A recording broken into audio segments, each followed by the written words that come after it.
ikú Olanrewaju Adepoju.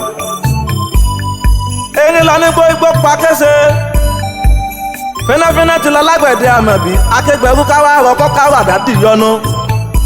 Olanrewaju ọba akọrin ti dágbére fáyé ojú dápò Àkànmú. mo wo èèyàn tó lè pèdè ìjìnlẹ̀ bí irú rẹ̀ ń òrí láyé. Olanrewaju ọba akéwì ò dìgbà. bó bá wá ṣe pé Olanrewaju lágbára lọ́jọ́ oníṣẹ́ tí gbẹ̀mí wá jíṣẹ́ ṣé bọ́ba akéwì ọba jà fitafita.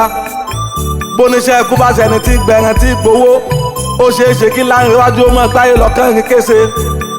gbogbo àwọn ohun tó Olanrewaju fi ń pe Olúwa níjọ́ ikú pa lójijì ni òsè wí mọ́. ọlọ́jọ́ dé Olanrewaju fẹ́ yan náà fílà ò dọ̀ràn.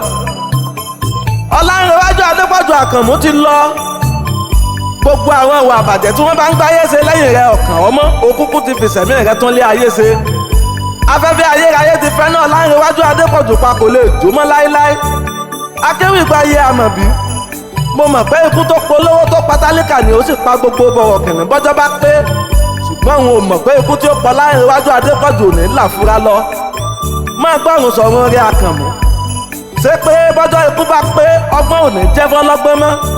ohun ayérayé ń gbé Olanrewaju lọ ọba akọrin ọ̀gbọ̀ngbọ̀n àti wífá lájọṣe.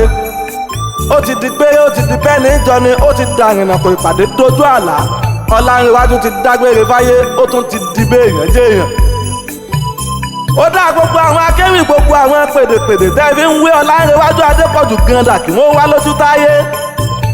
kí wọ́n wá fìgboyà kọrin ìkìlọ̀ lójú oníbàjẹ́. n ò rí ẹni tó lè gbé orin ewì sómúsómú tí ó sì fi pọ̀jọba òṣèlú lójú bíi Olanrewaju Adepoju Àkànmú ta ló wà lè gbé náà wojú ẹkùn láì sáwó.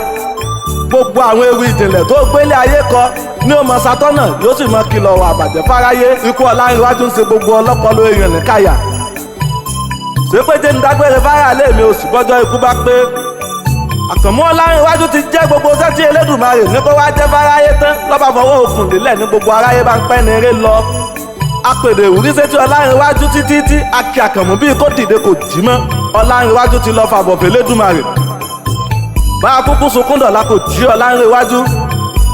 bá a ṣèdárò títí tí tá a péjọ fọ́gbọ̀n oṣù kò ní kọ́ bá akéwì ò dìde lójú oorun. olórí oore ni ká máa pé kólúwa ó ṣekú nísinmi fún baba. òkùnkùn sunkún òkú ni bọ́jọ́ bá pé gbogbo wa pátá la ó padà sọ́dọ̀ ọba tó dá wa. ikú tó wọlé kọ Olanrewaju ní ó ṣòpin ya gbogbo ẹ̀dá bọ́jọ́ bá pé tí gbogbo owó ọmọ fẹnu ipẹ̀ sọ̀rọ̀ ní kòtò. Olúwa bá àforíjì Olanrewaju Adepoju Àkànmú. àlìjànnà onídẹ̀ra ni gbogbo ọmọ Yorùbá ń fẹ́ kọ́ba yára bí òwò fi kẹ́ baba. akéwì gba iye àmọ̀bí ń ṣe lédè lẹ́yìn rẹ̀ Àkànmú. Ifá nílé bàbá mi ọmọ amọ̀lẹ́kọ̀ọ́ ńlẹ̀ ni mí mo jí láǹfunfun.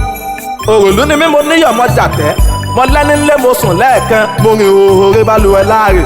ọmọ aládé ládé ládé Aláàfin Ọ̀ládé nínú adé Olúfọ́nà ti gbàfà láàfin ọmọ aládé ṣẹ́ṣẹ́ fún òròlú ọmọ akẹ́láwẹ̀.